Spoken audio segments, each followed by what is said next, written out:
Hello everyone, this is Anjali. Welcome to the channel Anjali Studies Fair. Today we are going to solve a numerical of chapter number 6 electromagnetic induction. Now see the question. A coil is connected to a low voltage bulb that is B and placed near another coil that is P as shown in figure. Give reason to explain the following observations. First observation is the bulb B lights. Second, bulb gets dimmer if the coil Q is moved towards left. Question क्या कह रहा है कि आपको यहाँ पे दो circuit diagram देके रखे हुए, उन सर्किट डायग्राम में P और Q नाम की कॉइल देके रखी है। दो सर्किट डायग्राम में पहले वाले में आपको Q कॉइल देके रखी है, दूसरे वाले में P देके रखी है। इसमें कोई भी सोर्स अटैच नहीं है, सिर्फ एक लो वोल्टेज बल्ब अटैच है दैट इज B और यहाँ पे कॉइल अटैच है। जबकि आप दूसरे वाले सर्किट डायग्राम में देखिए तो यहाँ पे AC सोर्स है, साथ में कॉइल P अटैच है और आपसे पूछा है क्या बल्ब बी ग्लो करेगा या नहीं। और बल्ब तभी लाइट करेगा जब क्या वो चेंज इन मैग्नेटिक फ्लक्स होना चाहिए और मैग्नेटिक फ्लक्स की वजह से इंड्यूस ईएमएफ होना चाहिए और इंड्यूस ईएमएफ की वजह से क्या होना चाहिए, इंड्यूस करंट प्रोड्यूस होना चाहिए।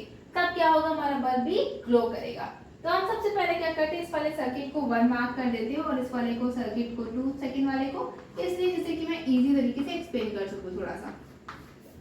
अब जो सेकंड सर्किट है इसमें एक एसी सोर्स अटैच है। एसी सोर्स के पास क्या होगा, वेरिएबल करंट होगा, क्योंकि टाइम के साथ क्या होगा, करंट की डायरेक्शन चेंज हो रही है, तो इसका मतलब वेरिएबल करंट होगा सेकंड वाले सर्किट पे।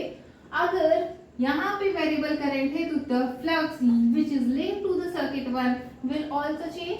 तो जो फ्लक्स होगा, मैग्नेटिक फ्लक्स जो लिंक्ड होगा फर्स्ट सर्किट से ड्यू टू सेकंड, वो भी वेरिएबल होगा, जिसके कारण क्या होगा, इंड्यूस ईएमएफ जनरेट होगा। और अगर इंड्यूस ईएमएफ हुआ तो इंड्यूस ईएमएफ की वजह से क्या होगा, इंड्यूस करंट प्रोड्यूस होगा और अगर इंड्यूस करंट प्रोड्यूस होगा तो बल्ब भी जो है वो ग्लो करेगा। तो मेरे पास पहले वाले का आंसर मिल गया, यस द बल्ब ही lights up due to the presence of change in magnetic flux which results in the production of induced current।